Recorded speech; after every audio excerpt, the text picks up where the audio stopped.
She thought she'd found her perfect man, but Kirsty Wilkinson married her murderer.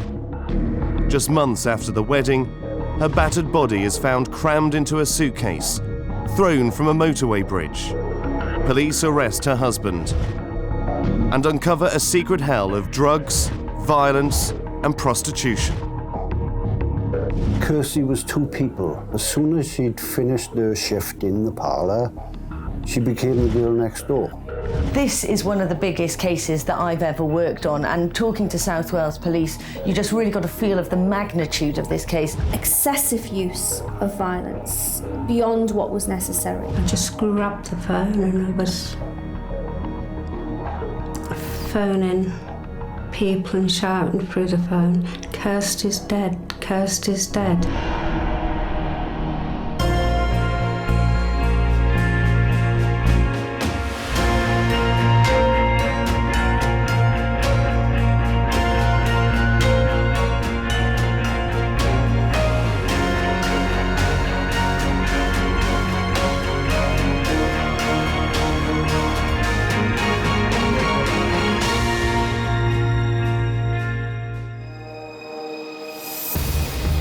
Britain's Darkest Taboos reveals the shocking, real stories behind the most horrific acts of familial crime, including prostitution.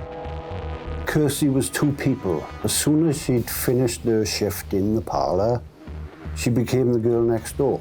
Murder. He systematically, one by one, killed them. It was a tale of true horror. And incest. David, your daddy raped her. I was 12 and I just found out I was carrying my brother's baby.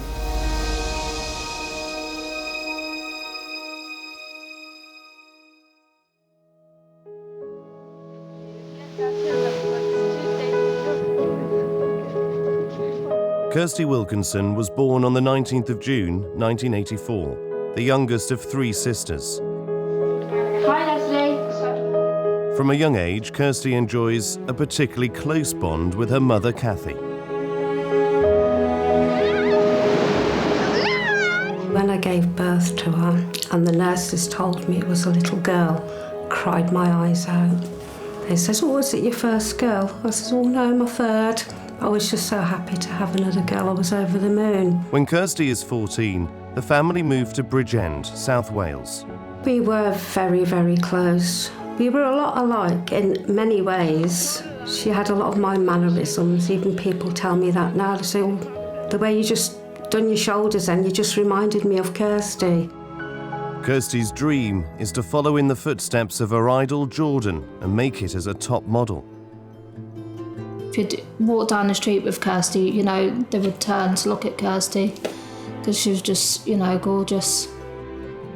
She started glamour modelling. She was doing quite well. As she grows up, it appears to her family that Kirsty is living the dream. Then, at the age of 23, she calls her mum, Cathy. She phoned me and she says, "Mum, I'm getting married." I says, "What do you mean you're getting married?" She says, "I've met somebody called Paul." I says, "What do you mean you've met somebody called Paul and you're getting married, you know?" She says, "We're getting married in 5 weeks." I says, "Hang on a minute." I says, "I don't even know him. Where did you meet him and all this?" She says, "I went to a party and he was there." She says, "We had a one-night stand." And she says, "I recognised him and he sort of recognised me." And it clicked that they had met each other before. As far as Kirsty is concerned, she has met the man of her dreams. But who is Paul Grabham? Forensic psychologist Dr. Kerry Nixon works with Merseyside Police, profiling serious violent offenders, and has done research into this case. He didn't do very well at school. He had a poor education and he was always getting in trouble. So we can see here that there's general antisocial traits in his background. Heidi Maloney was Paul Grabham's neighbour years before he met Kirsty. In my eyes, he was a loner, but he still wanted to be noticed, if you know what I mean. Very strange boy. But 23-year-old Kirsty has fallen in love with Grabham and wants to settle down and start a family. All she wanted in the world was just have a little baby and just have a little family. That's all she wanted. Kirsty's heart is set on sharing her life with Paul Grabham, but her family can't see the attraction. My first impressions was, what the hell is that? He was scruffy, unkempt, he had bad teeth. When I met him, he just seemed a bit of a Jack the Lad. I just couldn't see what Kirsty was, seeing in him. He was a professional chef, he was a plumber, he was a mechanic, he was a sports car driver, and he was a male stripper, and various other things. His behaviour is very narcissistic, very making up things about how much money he earns, jobs that he can do. He's very egocentric and wants people to think of him in ways that is not true. It's an image that he's portraying that is not based in fact. Paul Grabham fails to impress Kirsty's family, and they are unaware of the threat he poses to women. Heidi Maloney was attacked by him and lives with the fear to this day. He was complaining that we had done damage to his car. And later that day, when Heidi is driving home, she runs into a roadblock. And Paul Grabham was one of them with a baseball bat. And we went one way. Grabham then tries to run Heidi off the road. What I thought was bushes. Behind them bushes was a brick wall and we went straight into it. I was scared of him for a long time. I moved out of the area and I haven't looked back. Although Kirsty's mother is unaware of Grabham's past, she has a bad feeling about Grabham and tries to persuade her daughter to postpone the wedding. I says, why don't you wait till even about June to get married? Just get to know him a bit more. I know you've met him before, but I says, you didn't know him for very long. But she wasn't having any of it. She says, no, Mum, I'm going to get married. Psychologist Emma Kenny has been looking into this case using her experience of dealing with victims of familial crime. Kirsty wanted the dream. She wanted the pink limo, she wanted the bigger wedding. It was almost like she was playing out a romantic fantasy, a whirlwind, a Hollywood experience, very much in keeping with her ideas about what she wanted for her own life as a glamour model. On the morning of her wedding, just 5 weeks after the start of their relationship, Kirsty is planning a surprise for Grabham. She says, I'm going to say, when they say you take this man to be your lawful wedded husband, I'm going to go, no, like this, you know. When Kirsty's pink limousine pulls up outside the registry office, two fantasy worlds are firmly on a collision course. Kirsty and her vision of married bliss, and Paul, who is not all he seems. Paul William Grabham. Why, Paul William Grabham. May not be joined in matrimony. May not be joined in matrimony. I was filming it in the register office, and when it came to that part, she looked at me and I looked at her, and there was a little secret smile between us because of what we had been talking about. You can actually see that in the video. To take thee, Paul William Grabham. Paul William Grabham. To be my lawful wedded husband. To be my lawful wedded husband. I knew in my heart, because I had such a strong bond and a connection with Kirsty, I knew this wasn't going to last. The sign of my love. The sign of my love. This is Kirsty's wedding video. This is the first time I've been able to look at it. What she was walking into was her death. It wasn't a marriage of love, it was a marriage of death.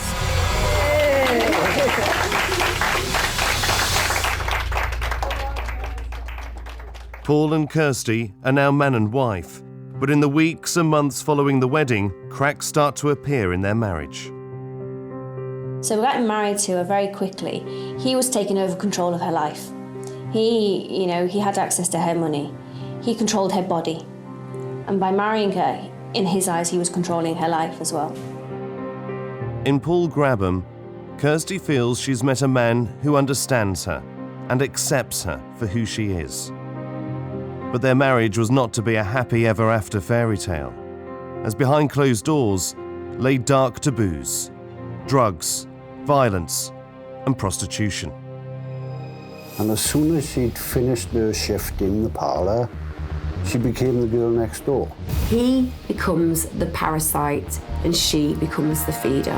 He had her hands round her throat and said she couldn't breathe, and she said she thought she was going to die. And she said she was that scared. She goes, I'll wet myself. I said, Babby will end up killing you and you'll be found in a ditch somewhere. That's never a truer word spoken.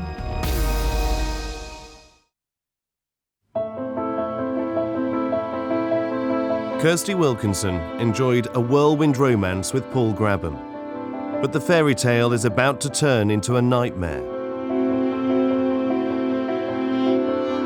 Kirsty's family and friends had begged her not to marry Paul Grabham, but for Kirsty, there is no turning back. We're introduced into Kirsty's world because she kept a diary. And in fact, New Year 2010, she makes a very poignant statement about her and her husband against the world. Again, there is this romantic notion that somehow they are lovers who are fighting a battle that they will win. And in many ways, it feels that the relationship that she was experiencing was an entirely different relationship from the reality. Kirsty and Paul are not a conventional couple. They both work as escorts, advertising themselves for sex on the internet. According to Grabham, Kirsty lied to her family about where she'd met her husband. The truth is, Kirsty had a one-night stand with him in 2004, then met him again 5 years later at the brothel in Bridgend where she worked. Amateur photographer and personal friend Martin Richards had been taking photos of Kirsty for adult magazines for years.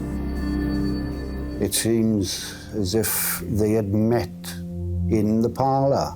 I think she wanted somebody that would accept what she did and knew what she did.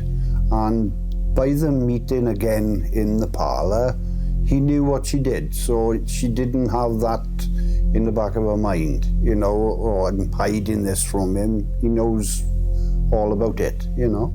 It seems Kirsty was ashamed to reveal the truth to her family. If she did say she was in the parlour, she was working the reception.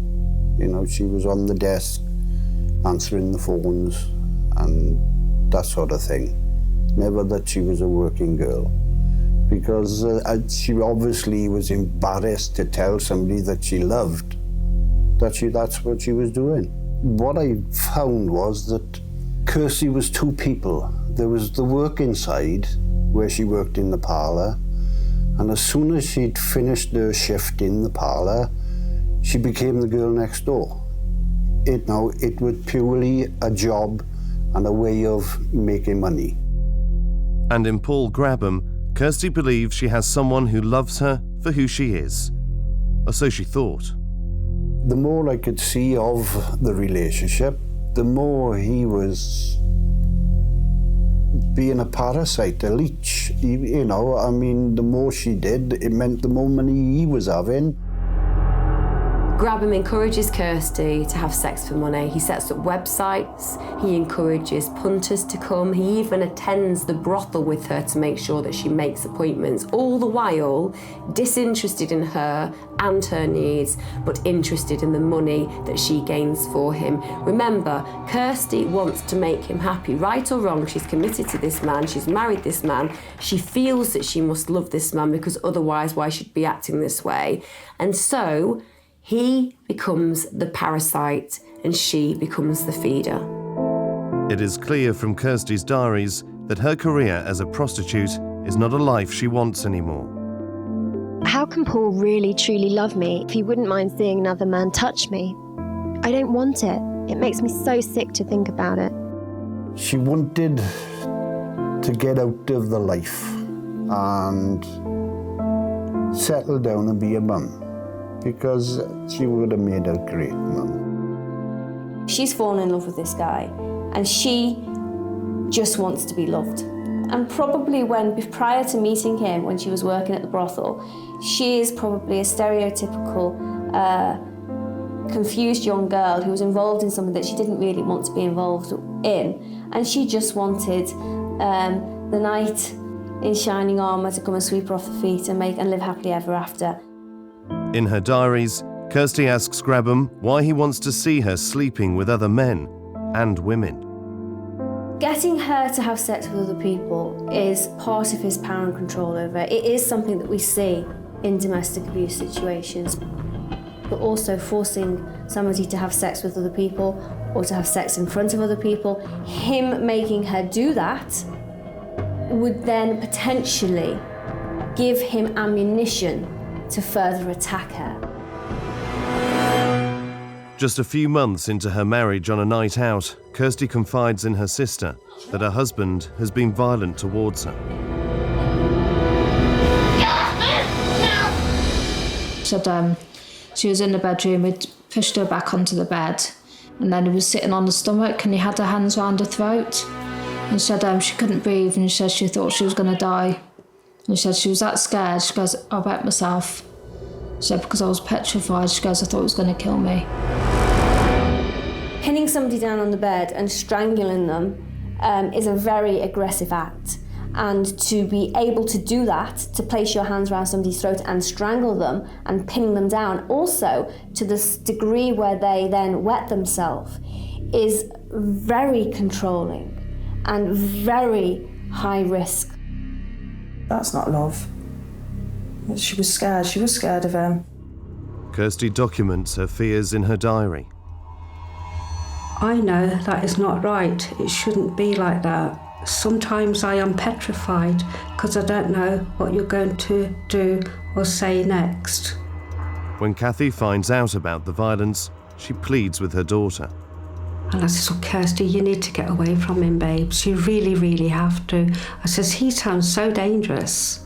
I said, Babby will end up killing you and you'll be found in a ditch somewhere. That's never a truer word spoken. According to forensic psychologist Dr. Kerry Nixon, violent offenders rarely start their domestic abuse with strangulation. It is my belief that there would have been previous incidents prior to that. That is a very extreme level of violence for it to be the first incident of violence. I think that's probably the first time she shared violence with anybody else in terms of telling them about it. In another example of Grabham's dark side, he keeps a morbid collection of dolls upstairs in his attic. Dolls in coffins. Why a grown man would have something like them just bewilders me. Also, the likes of this toy with its neck being held. 25-year-old man keeping dolls that are violent in nature is unusual and is indicative of his violence and maybe his obsession with violence. The fact that he has these dolls of such a violent nature, of strangulation, coffins, etc., shows that he has a fascination with an extreme form of violence. Another toy, obviously blood. Violence, portraying violence, cutting people. To me, they're just the toys of a psychopath that loves death and the idea of strangling. So God knows what was going through his mind when he put his hands around my little girl's neck. Kirsty and Grabham are both recreational users of cocaine. But Kirsty is desperate for a baby and wants to put an end to their partying lifestyle. In one letter that I read, she says, she was saying to Grabham, please, if you're really serious as I am about starting a family and trying for a baby, you'll stop taking that stuff, which I presume meant drugs. The problems in her marriage are pushing Kirsty to breaking point. I says to Bob, are you all right? You're just not your normal self. I said, you're looking awful. She says, you know something, Mum? She says, You and Dad are always right, and you know something now? I'm gonna start listening to you. And to me, that meant that she was gonna finish with him. She was gonna walk out on that marriage. She was going to leave him. Although both work as escorts, they live by different rules. It's obvious that he was the one with the power here. She had boundaries in terms of what they were able to do sexually with other people, whereas he would go outside of those boundaries. To her, it was cheating. He had no such boundaries and was willing to do whatever he wanted sexually with whoever he wanted. An insecure Kirsty's worst fears are about to become reality. She discovers her husband is using the internet to have sex with other women. For Kirsty, it's the ultimate betrayal. And he was arranging to meet up with girls saying he was single. And then she just kept on saying, why would he do that to me, son? Why would he do that to me? When I asked how she was, she said she was leaving Paul because he'd been on dogging websites and he cheated on her. She was sick of his lies. He was just controlling her and she'd had enough. He thinks he's some sexual stud, whereas actually he's some violent, obsessive who abuses his wife. Kirsty is making plans to walk out on Grabham for good. I'd been to the bus station, she said, and I want to go to Coventry. She seems determined to move away from this life and make a fresh start. She'd planned to come to stay with me. We were going to go out and have a girly night. She just never got the chance to. Tragically, she never makes it to Coventry. Her last chance to escape Grabham has gone. Despite her family's heartfelt pleas, Kirsty gets back with Grabham. I phoned up and she weren't speaking much on the phone, and I said, you're back with him, aren't you?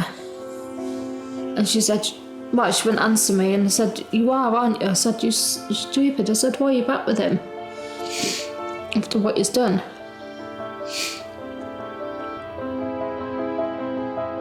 A few days later, Kirsty and Paul have a night out in Swansea. They have a row, and Kirsty tells Paul to go home. Paul goes back to the flat, and later that night, Kirsty returns home. She is never seen or heard from again. The last words Kirsty ever says to me, because she knew I was going to bingo, was, do you want some of my luck? And that's the last words I ever heard from my little girl. When you go out the car, you look like a film star. He uses her credit card, withdraws money and pays for a prostitute with her money. Your body had been found. I thought, it can't be Kirsty. And they came and they says, we have arrested Grabham on suspicion of murder.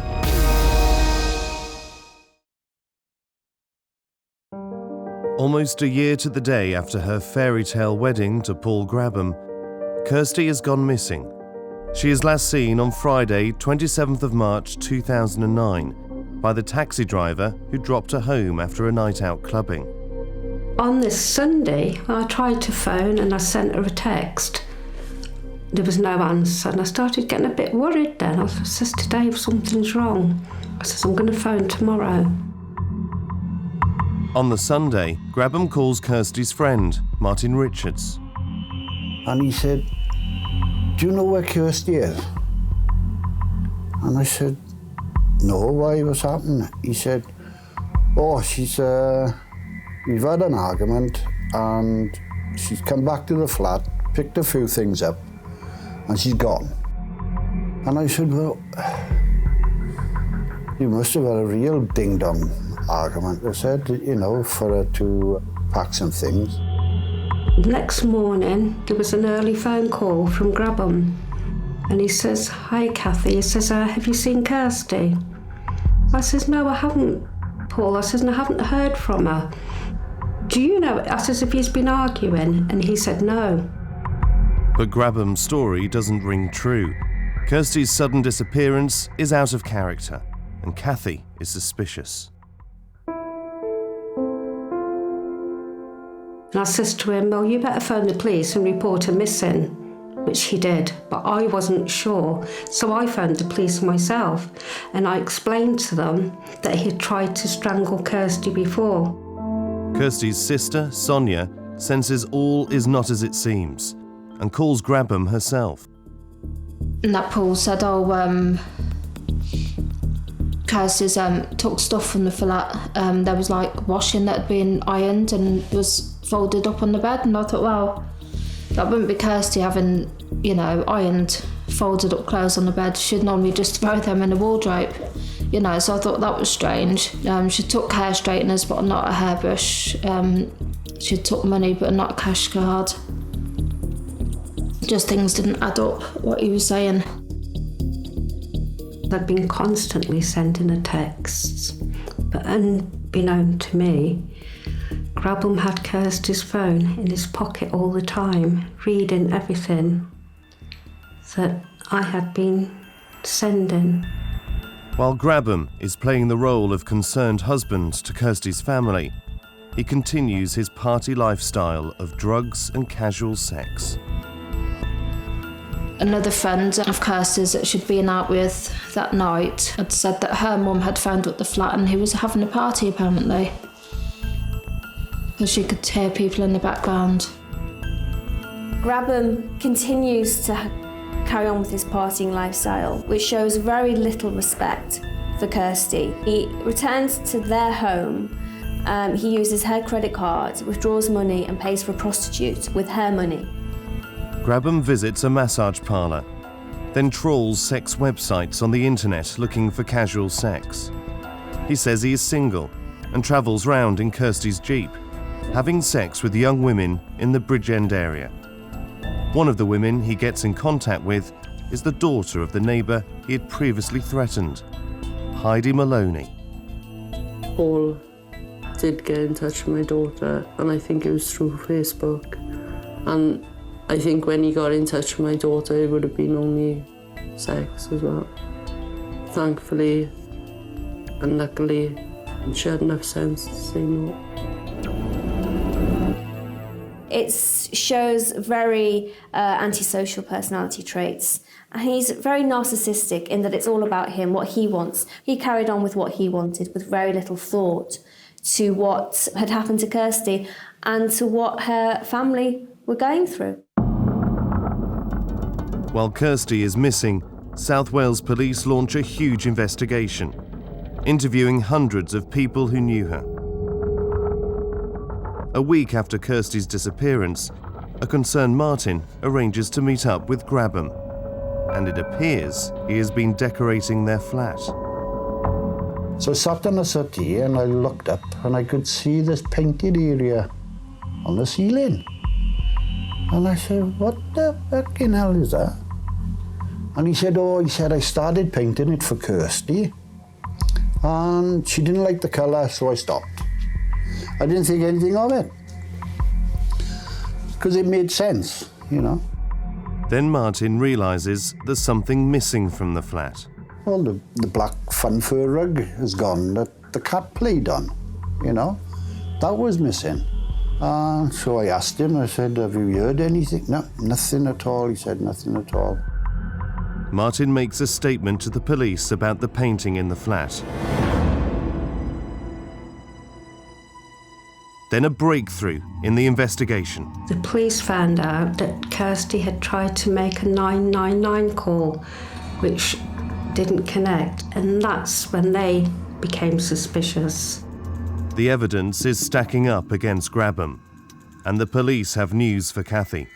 They came and they says, we have arrested Grabham on suspicion of murder. But Grabham refuses to talk. The police says he didn't cooperate at all then. He was just saying no comment to every question. The police are getting no change from Grabham while the search for Kirsty continues. And then, 8 days after her beloved daughter went missing, the police come and see Cathy with devastating news. This is the body of a young lady has been found in a field. Of course, I just went hysterical then. I just grabbed the phone and I was phoning people and shouting through the phone, "Kirsty's dead, Kirsty's dead." I'd had a message come back to me that Mum had found, apparently a body had been found. And I thought, wow.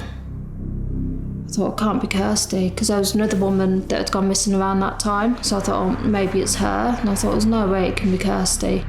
On the way there, on the motorway, there was just all like reporters on the bridge, just by the M4. And it was all taped off and we could see police there. And then,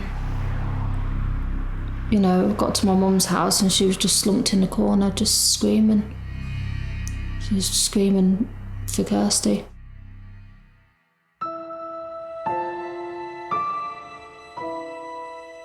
Kirsty's body is found in a small suitcase next to the M4, just a few miles from Mum Cathy's home. A lorry driver stopped and he happened to see a black bit of a suitcase which was rather bulgy, and he opened it. The first thing he seen was a hand. And so I don't know till this day if Kirsty was still alive in that suitcase. It's every parent's worst nightmare. Cathy has to identify Kirsty's battered body. When I seen her, she was, she had 2 purple, swollen eyes. You couldn't even see her eyelashes. She had black eyes, fingerprints on her cheeks, where she'd been grabbed. Her nose was all grazed, jaw was broken, scratches everywhere, all over her face. She looked like a monster. There was blood in her hair still, even after it had been washed. Didn't look like Kirsty. She was absolutely beaten beyond recognition. I just couldn't take it in that it was Kirsty. And I gave her a kiss on the forehead, then I kissed her on her right cheek and went outside the mortuary. I went back in to say goodbye.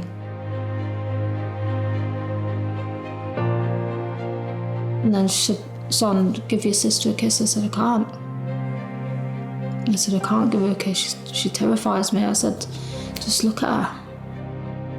And I think about what she must have went through that night. Was she shouting for her mum?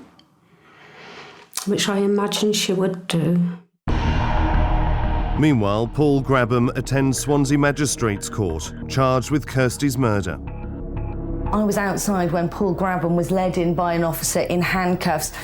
He was very quiet, he didn't speak to anyone, there were lots of cameras going off in his face. He just kept looking steely face and walked into the magistrate's court. Inside, that's when we discovered that it was Kirsty's husband that was actually in court for her murder. And that really set the scene then for what was going to be a huge murder investigation, a huge trial. Cathy and the family have to organise the funeral, with some strict instructions from Kirsty herself. In Kirsty's diary, there's a really harrowing prediction. She actually writes a funeral list of 10 things that she wants to happen at her funeral. And you can't help but imagine that when she did that, she had some kind of understanding that the situation she was in could actually lead to her death. Number 1, my coffin, pink. Number 2, pink flowers. Number 3, my wedding and engagement ring to come off. From wanting her engagement and wedding ring to be removed through to the pink curse, she was going to do it on her terms. She didn't get to control very much in her life, but she certainly got to control the way that she was sent out from this world. So for a young girl at 24 years of age to write that. She must have known what he was going to do to her.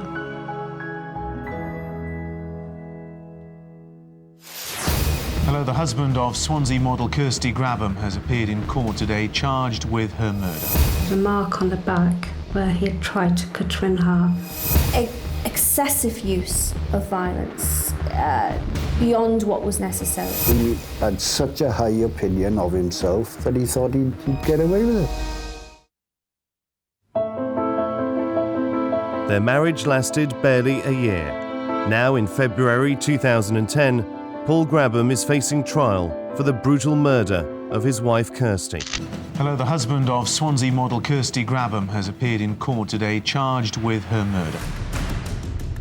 This is one of the biggest cases that I've ever worked on, and talking to South Wales Police, you just really got a feel of the magnitude of this case. One of the officers told me that they'd spoken to over 600 people, because right from the start they felt that Paul Grabham's account of things didn't really add up.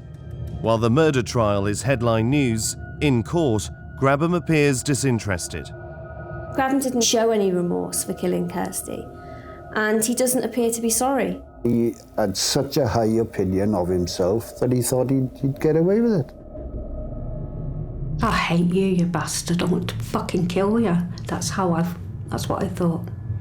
I want to kill you. You've killed my little girl. The court hears how in the early hours of Saturday, March the 28th, 2009, Grabham murdered his wife Kirsty in their flat. Paul and Kirsty had been out in a nightclub in Swansea, but as usual for the couple, they started to argue, and the court heard that he'd said she was doing his head in and he left and went home. She continued partying with her friends, and then in the early hours of the morning returned to their flat in Swansea. He was a high-risk offender, which means there was potential for him killing Kirsty at any point. On the night in question, Grabham and Kirsty had both taken cocaine. However, the dysfunctional factors in relation to the alcohol, the drug use, the excessive paranoia, probably caused by the excessive drug use, led to the murder on that particular night. As we got back to the flat in the early hours of Saturday morning, it seems like he'd dragged her from the bedroom and hit her over the head with an instrument, splitting her head open, and he smashed her face to pieces beyond recognition, broke her nose and strangled her. That's when neighbours started hearing shouting and screaming from upstairs, and then a really high-pitched scream as if someone was being strangled, and that's what was happening in the flat above them. Excessive use of violence beyond what was necessary shows what he was thinking about Kirsty that night and the lack of respect he had for her and how he felt about Kirsty. Then he just decided to put her in a little suitcase. Probably had a few attempts at trying to get her in and thought the best way to do it is to cut her in half. There was a mark on the back where he had tried to cut her in half, but he probably realised it was going to be too messy and too much of a job for him. Then, while she was still warm, callously and coldly just folded her into a suitcase. And we were shown that suitcase in court. It was really small. He must have stuffed her body inside it. Grabham then drags the suitcase, with Kirsty's body inside, down the stairwell of their flat, before putting it in the boot of Kirsty's car. And he just threw her away from the M4 onto an embankment, hoping that she would never be found. The court hears that when Grabham returns to the flat, it's covered in blood. The blood was on the ceiling where that's why he had painted it over. He said he would cover in the splash of blood. The DNA evidence was damning. Bloodstains were found on a mop and bucket used to clean the flat after the murder. I've been through quite a few domestic murder trials where the person's been saying not guilty, thinking that they can get away with it, thinking that the evidence is circumstantial. So he probably thought he could get away with it. Kirsty's family think Grabham may have looked through his wedding photos after he killed Kirsty. When I seen the fingerprint, I just thought, is that my daughter's blood? Was he looking through this after he murdered my daughter? Was she there? Was she in the suitcase by that time? Was he sitting surrounded by Kirsty's blood? Nobody will ever know. I'll never know the answer to that, will I? Grabham claims to have been asleep on the sofa at the time of the murder. His defence was laughable. I think you'd have to be in an induced coma not to wake. After hearing Grabham's evidence, Cathy can take no more. Got up from where I was sitting and I just walked slowly over. And I stood right in front of him and I said, I hope you're happy with yourself. And I just walked out of the court and broke down. On the 4th of February 2010, the jury retire to consider their verdict. Often in murder cases, they'll take a long time, but just 5 hours after the jury went out, they came back to court and said that they had a unanimous decision that Paul Grabham was guilty of murdering his wife. The judge gave him a life sentence and ordered him to serve a minimum of 19 years. For Dr. Kerry Nixon, Grabham killing Kirsty was his final act of betrayal. This marriage between Kirsty and Grabham was based on deceit and control and abuse from the beginning. He abused Kirsty's vulnerability. He abused her trust and love in him. She wanted a better life. She wanted her life to change. And she really thought that she was marrying to have children and to live happily ever after. He never intended to give her what she wanted. He betrayed Kirsty in such a massive way. It's such a severe impact on all my family for the rest of our lives. I have to go to a graveyard now to see my sister. You know, I can't go to a house. You know, I have to go to a headstone. And when I go up there, my little daughter, who's only 5, says to me, why does Mummy always cry in God's garden? And then she says, can God not bring going to Kirsty back?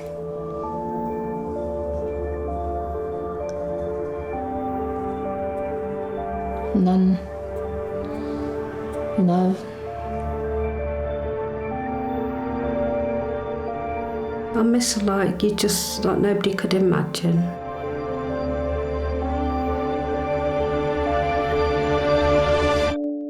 Evil, brutal, selfish, cold-hearted, no feelings whatsoever, no heart, he's heartless.